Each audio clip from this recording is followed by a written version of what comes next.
भारत को कृषि प्रधान देश कहा जाता है। भारत में किसानों को सबसे ज़्यादा अहमियत दी जाती है। पूरे विश्व में एक ऐसा देश है जहां पे किसानों को अलग तरीके से देखा जाता है। हमारी जीडीपी का एक हिस्सा किसानों के नाम होता है। कृषि सेक्टर जो होता है, पूरा किसान वर्ग जो होता है, उसे जीडीपी की बैकबोन कहा जाता है, उसे रीढ़ की हड्डी मानी जाती है। और ऐसे में किसानों के लिए साल में एक ऐसा दिन होता है जो सबसे ज़्यादा महत्वपूर्ण होता है। वो दिन जब होता है धान खरीदी का, जब किसान की पूरी मेहनत को आंका जाता है, उसे मेहनताना दिया जाता है और उसे पता चलता है कि आगे क्या होगा। अब ऐसे में छत्तीसगढ़ में 1 दिसंबर से धान खरीदी है।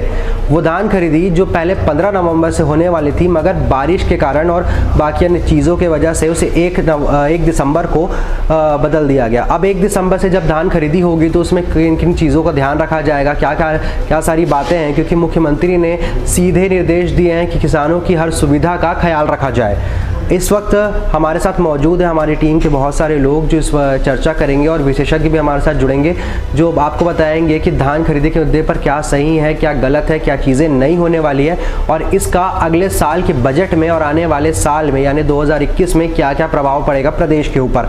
आज हमारे साथ हमारे चीफ एडिटर महेंद्र जी मौजूद हैं। आपसे मेरा पहला सवाल ये है कि 1 तारीख से धान खरीदी है, सरकार ने ऐलान किया है, विपक्ष का भी काफ़ी घमासान हुआ है धान खरीदी को लेकर के। तो अब ऐसे में सवाल ये उठते हैं कि जो 15 से नवंबर से लेकर के 1 तारीख का जो डेट चेंज किया गया है, ऐसे में क्या क्या चीज़ें होती हैं जो अलग तरीके से देखी जाएंगी और इस बार धान खरीदी में क्या फ़र्क पड़ने वाला है? इस बार धान खरीदी में फ़र्क ये पड़ने वाला है कि सबसे पहली बात तो ये है कि 2,45,000 पिछले वर्ष की तुलना में अधिक किसानों ने पंजीयन कराया है, जो जिससे ये है कि राज्य सरकार उन लोगों की किसानों की जो है ज़्यादा से ज़्यादा धान खरीदने का प्रयास कर रही है। ज़्यादा किसानों ने पंजीयन कराया है। देखा यह जा रहा है कि सारे धान खरीदी केंद्रों में सुरक्षा के या व्यवस्था के सारे इंतजाम कर दिए गए हैं। फिर भी ऐसी उम्मीद जताई जा रही है कि बारदाने को लेके शायद कहीं कहीं पे छोटी मोटी दिक्कतें आ सकती है, लेकिन वहीं पे कृषि मंत्री जी ने यह आश्वस्त कर दिया है कि इस बार धान खरीदी में किसी भी प्रकार की दिक्कत ना आए, इसका वो बीच बीच में पुनरावलोकन करते रहेंगे और उसके लिए जो भी हो सकेगा हर संभव प्रयास करेंगे ताकि किसानों की किसी भी प्रकार की कोई समस्या ना हो। एक बात ये आती है, आपने कहा कि सुविधा की बात, सारे चीज़ों सारे एहतियातन, कोरोना का काल का समय चल रहा है, अभी भी कोरोना ऊपर नीचे ग्राफ गिरता दिखाई दे रहा है। तो ऐसे में जब हर जगह चाक चौबंद व्यवस्थाएं हैं तो किसानों के लिए किस तरह की व्यवस्थाएं होंगी? कुछ गाइडलाइंस बनाए गए हैं, कुछ चीज़ें नहीं की गई हैं इसमें? गाइडलाइन अवश्य किया गया है। कोरोना काल के लिए जहाँ पे बाज़ारों पे जिस तरीके से थी कि कोरोना काल पे अब ना निकले करके, उसी तरीके से धान खरीदी के दौरान भी सोशल डिस्टेंसिंग का ध्यान रखना, मास्क लगा के जाना, इस तरीके के सारी चीज़ों को सैनिटाइज करते रहने, ये सारे गाइडलाइन उसके लिए भी जारी किए गए हैं, किसानों के लिए भी जारी किए गए हैं। और बाकी की अभी जिस तरीके की दौर प्रदेश में बनी हुई है, किसान हो चाहे आम आदमी हो, हर व्यक्ति कोरोना को देखते हुए सोशल डिस्टेंसिंग और सारी उसके गाइडलाइन को पालन करने में लगे हुए हैं और समझ रहे हैं और अपनी जागरूकता दिखा रहे हैं। अब रही बात किसानों की धान को लेकर, तो वो उसको किस तरीके से मंडी तक पहुंचाएंगे, वो सारे उसके लिए लगे हुए हैं। हर साल की अपेक्षा में या फिर बात करें कि पिछले साल की तुलना में जहां 18 लाख किसानों ने पंजीयन कराया था, वो बढ़ के अब सीधे 21 लाख तक पहुंच चुका है। मतलब कि सीधे 2 लाख से अधिक किसानों का पंजीयन हुआ है। आपको बता दें कि किसानों को पंजीयन की तारीख 10 नवंबर थी, मगर भूपेश बघेल सरकार ने इसे बढ़ाकर 17 नवंबर कर दिया, जिससे दिवाली के बाद भी किसान अपना पंजीयन करा सकते थे। अब ऐसे में उनके पास जो तारीख थी वो बढ़ गई और इसमें ज़्यादा किसान जुड़ सकते हैं। लगातार किसानों की वृद्धि हो रही है पिछले साल की अपेक्षा। तो ये एक चीज़ मानी जा सकती है कि सरकार पे भरोसा जो है किसान का वो बढ़ता दिखाई दे रहा है और किसानों का जो एक नज़रिया था सरकार को लेकर के, सरकार के प्रति उनकी नीतियों को लेकर के, वो बदलता दिखाई दे रहा है। 27 नवंबर को उन्हें टोकन दिया जाएगा। जब धान खरीदी 1 तारीख को होने वाली है, 27 तारीख को उन्हें टोकन दिया जाएगा। इस बात को लेकर के मैं अपने सहयोगी नितिन के पास आता हूँ। नितिन, पिछले साल की अपेक्षा में इस बार लोग बढ़े हैं धान खरीदी को लेकर के, तो आपको क्या लगता है किस तरीके से क्या सरकार का जो योजना है, राजीव गांधी न्याय योजना और बाकी सारी योजनाएं हैं जो किसानों के लिए लाई गई हैं, उसमें कहीं बढ़ोतरी, लोगों को किस तरह का भरोसा जताया जा रहा है लोग? देखिए 1 दिसंबर से धान खरीदी चालू हो रही है, जिस पे देखते हुए किसान जो है काफ़ी उत्साह देखा जा रहा है और रही बात ये धान जो योजनाएं बढ़ी हैं और उस पर कहीं ना कहीं किसान जो है खुश है, और नई नई योजनाएं आई तो राज्य सरकारी कहीं ना कहीं वो तारीफें कर रही हैं और खुशी हैं। लगातार जो है बरदाने की शिकायत आ रही है, विपक्ष हर बार ताना कस रहा है यहाँ पर कि बरदाने की व्यवस्था नहीं है ठीक से, सरकार ये नहीं कर पाएगी। तो ऐसे में आपको क्या लगता है, आपने बहुत सारी मंडियों का जायज़ा लिया है, कई मंडियों में आप पहुँचे, आपने देखा कि किस तरीके से काम हो रहा है, किस तरह से चीज़ें आ रही हैं, तो आपको क्या लगता है व्यवस्था किस तरह की है? देखिए, हर स्तर में जो है व्यवस्था कहीं ना कहीं डगमगा जाती है। अब ये बोलने वाली बात होती है, पर कहीं ना कहीं व्यवस्था सही है और किसानों पर जो काफ़ी उत्साह है।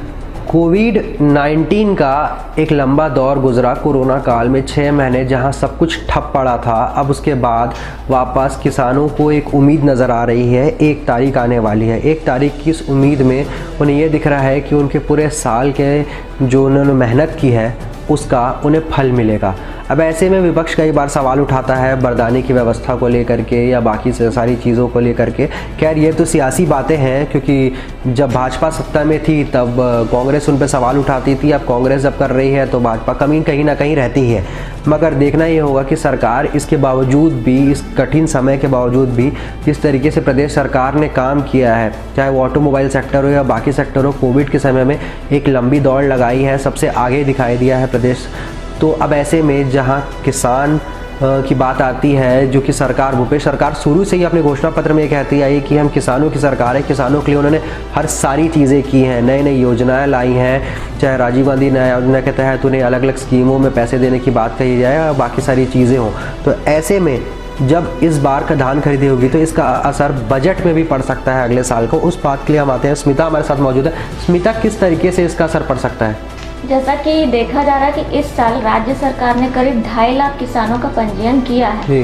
उससे यह अंदाज़ा लगाया जा सकता है कि इस बार के बजट में काफ़ी असर देखने को इसका मिल सकता है। हालांकि सरकार ने पहले ही अपनी एक रणनीति तैयार कर ली है कि मतलब जैसे अपने विभागों को आदेश जारी किया और कहा है कि इस बार वे अपने बजट में 6% की कटौती कर ही प्रस्ताव भेजें, जिससे वो आगे अपने बजट को मेंटेन कर सकें और सरकार पर भी इसका भार ना पड़े। तो ये आपने जो 6% की बात कही है, ये पिछले साल की अपेक्षा में इस बार क्या फ़र्क है इसमें? पिछले साल की अपेक्षा में इस साल ये फ़र्क है कि पिछले साल उतना मतलब 18 लाख किसानों का ही पंजीयन हुआ था, तो बजट उतना मतलब भार नहीं पड़ा था सरकार को। लेकिन इस साल 2.5 लाख किसान नए हैं जो पंजीयन कराए हैं, जिनका पंजीयन हुआ है। इससे सरकार के का सीधा आंकड़ा 2.5 गुना एक तरीके से किसानों के लिए हितकारी है। सरकार अपने भी हितकारी है कि नए किसानों को मौका मिला अपना पंजीयन करने, नए किसानों को जोड़ने की बात भी कही जा रही है। आगे चर्चा करते हैं। सियासी घमासान भी मचा हुआ है, विपक्ष लगातार तंजा कसती दिख रही है भूपेश सरकार पे कि बरदाने को लेकर के, बाकी सारी व्यवस्थाओं को लेकर और किसान की उनकी योजनाओं को लेकर के। इस बात पे चर्चा के लिए हमारे साथ हमारे सहयोगी समीर हैं। समीर, बताएं कि आखिर आप किस तरीके से देखते हैं जो सियासी घमासान चल रहा है, लंबे समय से चल रहा है, 2 साल पूरे वाले सरकार को, लेकिन पिछले कुछ महीनों से कोविड-19 के दौरान भी विपक्ष लगातार तंजा कसता दिखाई दे रही है, आप इसे कैसे देखते हैं? देखिए, छत्तीसगढ़ में जो मुद्दा है, मेन मुद्दा है, वो किसान और धान। ये यहाँ पे जो मेन मुद्दा है, यहीं पे फोकस रहता है राजनीति में छत्तीसगढ़ की। आप छत्तीसगढ़ की स्थापना से अगर बात करें, देखें तो किसानों का जो मुद्दा रहा है वो राजनीति का रंग में रंगा ही रहा है। अभी धान खरीदने का जो मुद्दा है उसमें भी अब राजनीति हो रही है। सरकार कह रही है कि उनके पास बारदाना नहीं है। अब कोविड के चलते अब मिल बंद रहे, जूट मिल भी बंद रहा, इस वजह से बारदाना नहीं मिल सका। लेकिन इस पर भाजपा क्या कह रही है? भाजपा का ये कहना है कि सरकार जो है कम धान खरीदी करनी पड़े, इस वजह से वो धान खरीदी में देरी कर रही है। लेकिन जो किसानों का जो मुद्दा है वो प्रदेश की राजनीति से परे नहीं रहा है, वो जुड़ा ही हुआ है। अब भाजपा के कार्यकाल की बात करेंगे, 3 सालों की, किसानों का ही जो मुद्दा था उस वजह से ही भाजपा सत्ता में आए थे। लेकिन किसान का ही मुद्दा है जो उनको सत्ता से बाहर खदेड़ दिया। भूपेश की सरकार आई, भूपेश बघेल मुख्यमंत्री बने, 2500 रुपये धान का समर्थन मूल्य उन्होंने देने की घोषणा की। यही वजह रही, अब किसान ही वजह बनी कि कांग्रेस सरकार सत्ता में आई। किसानों का जो मुद्दा है वो राजनीति से जुड़ा हुआ है। प्रदेश का जो मेन है, किसान बहुल प्रदेश है छत्तीसगढ़ हमारा, और जाहिर है कि सियासत किसानों पर होनी ही है। भाजपा जब शासन में थी तो भी सियासत थी, अब जब कांग्रेस शासन में है तो भी सियासत है। तो एक सियासत तरीके से आपका ये कहना है कि विपक्ष में कोई भी रहे, किसान केंद्र बिंदु होता है, केंद्र बिंदु होता ही है जी। छत्तीसगढ़ में इस वक्त बरदाने को लेकर के भड़का हुआ है विपक्ष का ये कहना है। कुछ दिन पहले किसानों ने भी आंदोलन भी किया था केंद्र की नीतियों को लेकर के। प्रदेश सरकार ने 2 दिन का एक बैठक भी बुलाई, उसके बाद सारी चीज़ें हुई, सभाएं हुई, उसके बाद एक फैसला लिया कि किसानों को मंडी संशोधन बिल और बाकी चीज़ों पे MSP पे लेकर के बातें चली, काफ़ी चर्चा हुई। पर ऐसे में जब 1 तारीख आने वाली है, धान खरीदी नज़दीक है, 27 तारीख को उन्हें टोकन मिलने वाला है, तब विपक्ष आपको कैसा लग रहा है? क्या विपक्ष इसमें भी नाराज़ दिखाई दे रहा है आपको अभी भी? देखिए, नाराज़गी तो विपक्ष की हमेशा रहेगी। अभी जो छत्तीसगढ़ का जो घटनाक्रम चल रहा है, राजनीतिक घटनाक्रम, उस हिसाब से अगर देखा जाए तो ऐसा सिचुएशन ऐसा बन गया है कि भाजपा के पास बोलने का कुछ मुद्दा नहीं रहा है। हालांकि किसान पर राजनीति होनी जाहिर सी बात है, तो किसानों पर भाजपा बोलेगी ही। अब ये विरोध का दौर तो चलता ही रहेगा। विपक्ष के पास कोई मुद्दा नहीं बचा, तो सीधे से ये बात है कि प्रदेश सरकार अपने हर पैमाने पे पूरा काम कर रही है। अब ऐसा भी नहीं कहा जा सकता, कुछ ऐसे मुद्दे भी हैं जिनमें भाजपा खुलकर सामने आई भी है, लेकिन अभी का जो धान खरीदी है तो ज्वलंत मुद्दा हो गए हैं किसानों पर राजनीति होगी।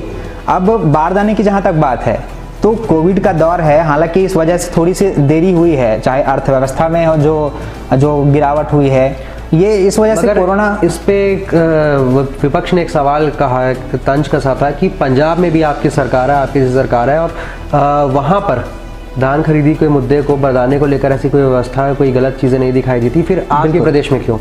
बिल्कुल, अब भाजपा ऐसा कहा जरूर है, भाजपा ने ऐसा कहा जरूर है, लेकिन कांग्रेस का जो पक्ष रहा है वो कोविड को लेकर ही है कि कोरोना था, इस वजह से जूट मिल बंद रहा, हमें बारदाना उपलब्ध नहीं हो पाया। तो ये चीज़ें चलो, ये तो मुद्दा हो ही गया। लेकिन आप दूसरी चीज़ ये देखिए कि छत्तीसगढ़ का जो किसान है हमेशा धान की पैदावार ही क्यों करता है, वो अपनी फसल चेंज क्यों नहीं करता? तो इसमें चेंजेस जरूर होने चाहिए, क्योंकि इस वजह से देखिए अर्थव्यवस्था पर भी बहुत असर पड़ता है। कांग्रेस सरकार जो है ले तो रही है, किसानों का मुद्दा है, कर्ज लेना जरूरी है। 21,000 करोड़ कर्ज ले रही है सरकार, इसमें से जो 15,000 करोड़ है उसमें धान खरीदी में लगाएगी और जो 6,000 करोड़ है वो किसानों को बोनस देने में यूज करेगी। अब देख लीजिए, शीतकालीन जब सत्र हुआ था विधानसभा का, भूपेश बघेल ने अब ऊंचे आवाज में यह कहा था कि अगर किसानों का मुद्दा है, जितना भी कर्ज लेना पड़े हम लेंगे, तो इस पर तालियां भी बजी थी और हल्ला भी हुआ था। सीधी सी बात है, जब वो सरकार में आए थे, जब पहली बार सरकार में आए थे, तो सीधे उन्होंने ये कहा था कि हम किसानों के लिए सबसे ज्यादा काम करेंगे। तो ये दिख रहा है कि किसानों के लिए वो काम कर रहे हैं और किसानों के लिए कर्ज लेना पड़े, जैसे बिल्कुल जाहिर सी बात है कि अगर छत्तीसगढ़ किसान बहुल प्रदेश है तो किसानों का मुद्दा जो है मुख्य रहेगा, और किसान भी यहाँ पे मुख्य है। किसानों का हितैषी होना ये बहुत बड़ी जरूरी है, ये तो धर्म है समझ लीजिए आप छत्तीसगढ़ की राजनीति में। तो एक तरीके से आपने देखा कि किस तरीके से पूरी चर्चा हुई, चर्चा में अलग अलग चीज़ों पे हमने नज़र डाली और ये देखा कि क्या क्या चीज़ें होने वाली है 1 तारीख को। 1 तारीख को से पहले भी जो सियासी घमासान मचा हुआ है उस पर भी हमने नज़र डाली। अब देखना ये होगा कि 1 तारीख को धान खरीदी है, 1 दिसंबर वो दिन रहेगा जब प्रदेश का किसान अपनी पूरी मेहनत को सरकार के सामने रखता है और उसे उसका समर्थन मूल्य मिलेगा, उसकी खरीदी होगी, उसे बोनस मिलेगा। भूपेश सरकार ने जो कर्ज लिया है उसमें किसानों को ध्यान रखते हुए सारी चीज़ों उन्होंने साफ कर दी हैं कि किसानों पे कितना खर्चा किया जाएगा। अब 1 तारीख के बाद जो होगा उस चीज़ की सारी चीज़ों को लेकर, उसकी समीक्षा को लेकर, उसके पूरे हर पहलू को लेकर हम आपके सामने मौजूद रहेंगे TCP 24 पर। अगर आपको हमारा शो अच्छा लगा तो लाइक करें, शेयर करें, सब्सक्राइब करें।